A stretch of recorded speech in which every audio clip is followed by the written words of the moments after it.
King, here I come. Hello, sports fans, sports collectors, and all hobbyists. Welcome to the Card King Sports Variety Show. I'm the Capman, Brian Cataquet, a.k.a. the Card King. We are live on KMET1490am.com, number one spot for news and talk on the West Coast.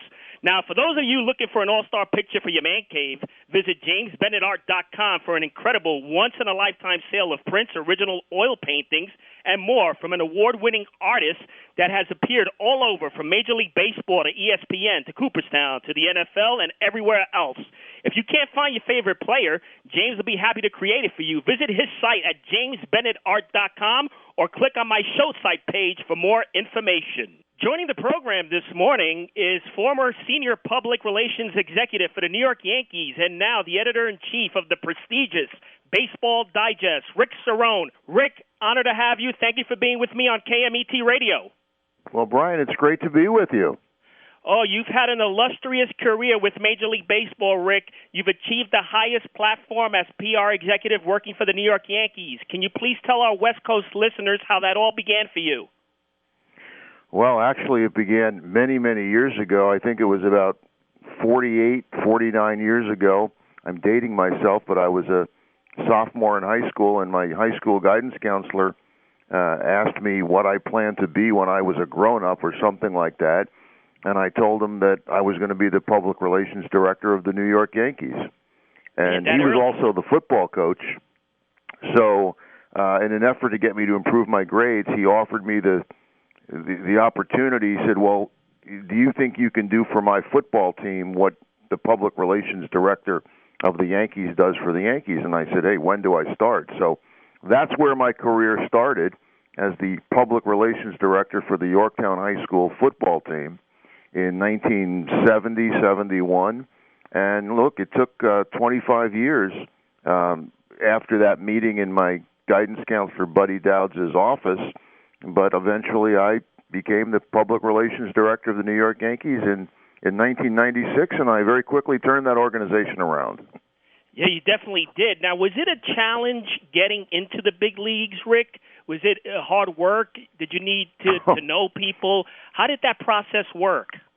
Well, it was extremely hard work because at the time when I got out of college, I remember being in college and writing a letter from my dorm on a little portable typewriter to the public relations director of the Yankees at the time, the legendary Bob Fischel, and got the looking for quote summer work, because you didn't use the word internship back then, because an internship was basically a medical term at a hospital.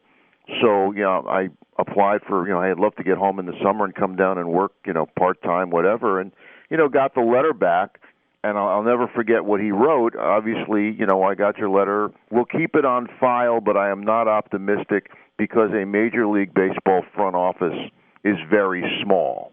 And indeed, at the time, it was. There might have been 30 or 40 people in the entire Yankee front office. Now, there may be 300. Same with Major League Baseball. So I had to find my way in, and it was a very, I had to navigate a very winding course to get to the major leagues. I actually, with one of your recent guests, Mike Arenstein, who I met when I was in college because we live in the same town, he had a collector's magazine called Collector's Quarterly, and he didn't want to do it anymore. And I convinced him to keep the magazine going, but make it a general baseball magazine and call it Baseball Quarterly. Because, and how ironic is this, one of my pitches to him was the only regular baseball magazine that comes out more than once a year is Baseball Digest. And Baseball Digest is a pulp publication printed on newsprint, no color photos and whatnot. So we had a full-size, full-color magazine, which started as Baseball Quarterly, and then when we went to 6 times a year, we changed the name to Baseball Magazine.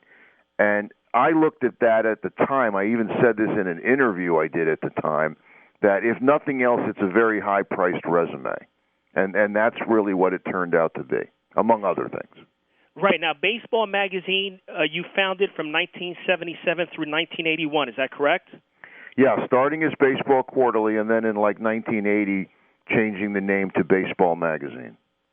Now, I have a lot of questions for you, but now, were you ever a collector of sports cards and memorabilia? I remember a story you were telling me about. You saw an ad for like posters that were being sold.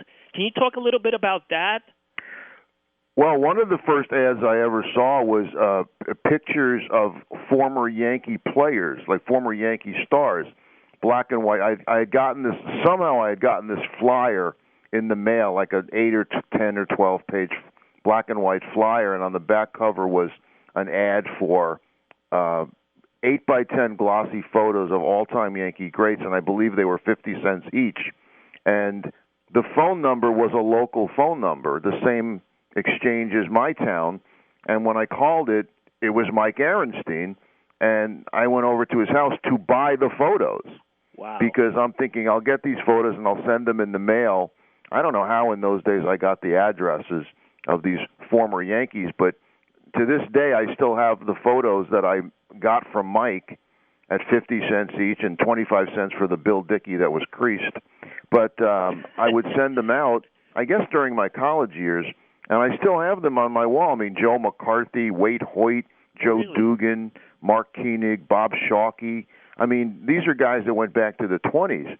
Right. So that's what I did collecting. And then, but once you get in the business, you really can't be a collector. The two don't go together. I mean, you cannot be the PR director. You've got to ask for autographs enough for various, causes or people or guests and things like that you can't do it on your own for your own purposes because it's just not professional.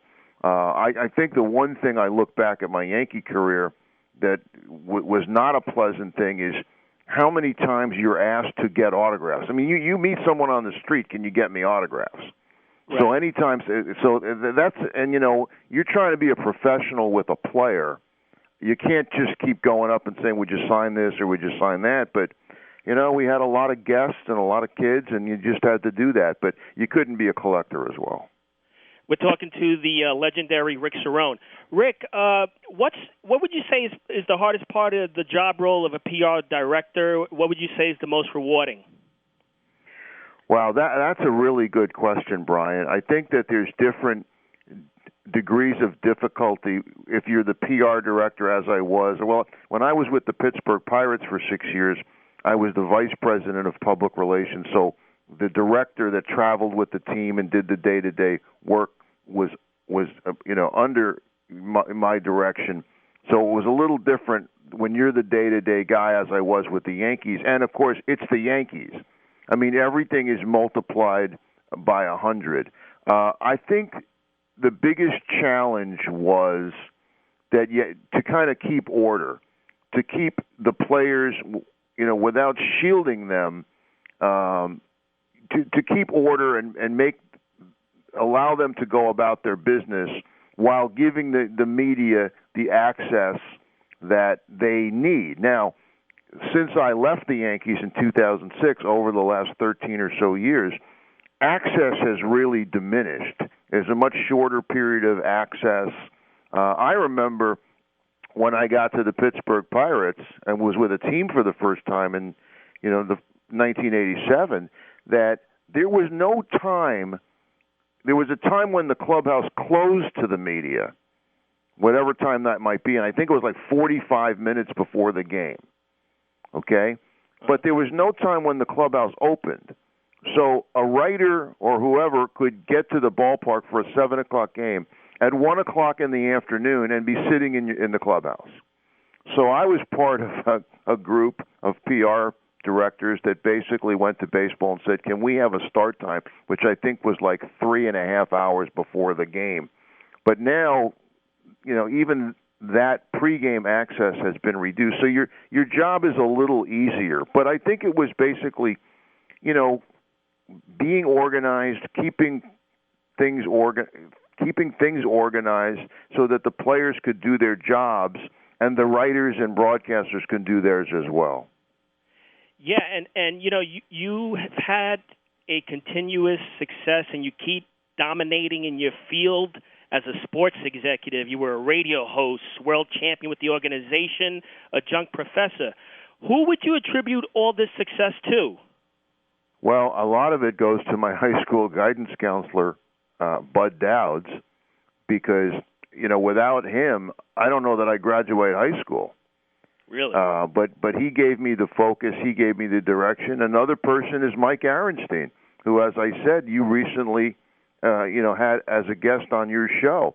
I mean, when I went to Mike, I mean, it's not an easy thing to tell a man who is, wants to get out of publishing a magazine, like, hey, this is my fourth and last issue of Collectors Quarterly, and then I'm done, to be able to convince him to keep the magazine going at some peril, financial peril. And, and the funny thing is, Brian, Mike and I, and we talk about this all the time, we didn't know anything about the magazine business. But within a year, we had a magazine on all the newsstands, right? I was at the time recognized as the youngest editor and publisher of a nationally distributed magazine. Basically, somebody came up to us after we put out our first issue, which, like those glossy photos, we were selling through that flyer. We were only selling to subscribers. And some friend of Mike's was thumbing through the magazine one day and said, "This is really nice. Why don't you can I get it on the newsstand? How do I get this? Why isn't this on the newsstand?" And Mike and I looked at each other and said, "Yeah, that's a great idea. How do we do that?" We had no idea. And Mike had an uncle in the magazine wholesale business over in Rockland County, and we went out and met with this gentleman, and he told us what we had to do. Well, you got to get a national distributor, and he set me up with a meeting with this national distributor. And they liked it, and they said, "Okay, well, we'll take 10,000 copies." Wow. 10,000 copies. We're printing 1,000 right now, and they cost us like $1.50 each. Wow. And then when we realized that if we used a different kind of printer and printed 10,000, they would cost like 28 cents each. So, Mike had the the courage to try these crazy things, and I guess that's where I would start, with Bud Dowds and Mike Arenstein, and then it goes to your family and my beautiful wife Karen, who basically supported my family while I was off and doing all these things with the Yankees. No, that's great. We're talking to legendary Rick Cerrone. Rick, let's talk about a little bit of your local accolades. I read that in November 30th is considered Rick Cerrone Day in Westchester County, New York. Can you tell us how you were honored with that? I don't think it's a great honor, but it was that one year where I helped renovate the local teen center. I walked into the local teen center because they wanted me to speak. This is probably 9 or 10 years ago. The local teen center was in one of the old school buildings that now was a cultural center. It was in half of what was the library. And I went over to talk to them about what they wanted me to talk about at this fundraising dinner they were having. And it looked like a secondhand furniture store. I mean, there was an old big screen TV and an old ratty couch, and the carpet was all torn up. And I said, "Did you ever think about renovating this place?" And well, we just don't have the money. All the money we raise goes to insurance. And so I said to them, "Well, what if I did it? What if I renovated it? What if I put together a group of people that would renovate this at no cost to you?" I don't know. I didn't know how I was going to do that, but we did it. There was a local foundation, the Jack DeVito Foundation, and then who was a local builder years ago, and went to the cabinet place, Gilco Cabinets, and they donated the cabinets, and people donated it was unbelievable. So it's like it became this magnificent state-of-the-art. I belong to a cigar club, and I wish we had that space. The teen center. So I think when they unveiled it, they somehow got Westchester County to name it Rick Cerrone Day. But, I really didn't get anything from it. I used to walk around with the plaque and, try to get a free cup of coffee and There was no benefits on Rick Cerrone Day for Rick Cerrone. Now, also, you've gotten your own table at Foley's in New York City. What's that about? Well, that might be one of the great honors I've had because, look, one of the things you do when you're in public relations, you've got to basically, and I would say this to your listeners who are thinking about getting into public relations, for teams or whatever, your job is to support the success of other people. You're not getting the accolades. It's like Vin Scully once said, and I think about this often. I'm sure other people said it, but I heard it from Vin Scully, the legendary announcer, who said some people have to sit on the curb and watch as the parade goes by. Well, the way I look at it, Brian, is that some people have to help organize the parade. Right. Make sure the players are all show up for the parade in baseball, in my case, and make sure they're on the right floats, which from experience wasn't always an easy job, but that's what I did. I helped organize the parade. I wasn't in the parade, waving and getting the accolades. So that was the most important lesson, is that, you've got to be willing to support the success of other people and basically be in the background. That's what I learned and what I would tell people today. Now, let's talk about Baseball Digest. Baseball Digest has had only 3 other editors. How does it feel being number 4 in its rich history of the publication? Well, it's kind of, when you think about it, it's really unbelievable. Well, you're talking about the table at Foley's, just to finish that, because I got off on the subject. You don't get a lot of accolades in PR, but I was sitting at Foley's with the owner, Sean Clancy, a couple of weeks ago. Wonderful facility, wonderful restaurant on West 33rd Street in New York, which is basically a baseball museum. I mean, you go in there, there's 2,000 autographed baseballs, and they have the Irish Baseball Hall of Fame. And a lot of he was showing me some of the tables, and under the tabletops, he's got an array of baseball cards or maybe some tickets or, there's artwork, so to speak, under the glass tabletops. And he said, wow, we have to have you. How long have you been in baseball? I said, 42 years, 43. He goes, we've got to have a Rick Cerrone table. So if you can, do you have, like your credentials or your passes? And I said, I got everything you want, photos, passes, letters. He says, well, make some copies and make a montage, which I did. And hopefully it's at Foley's. And then the other thing he said, Brian, is now that you've done that, we got to have a Baseball Digest table. So I'm currently accruing great covers since 1942, right up to the present covers, and making a montage of covers. But being the 4th editor of Baseball Digest, I mean, that's really an honor. Baseball Digest has been in existence since 1942. Right. And it's hard to believe that after all these many years, almost 80 years, there's only been 4 editors-in-chief.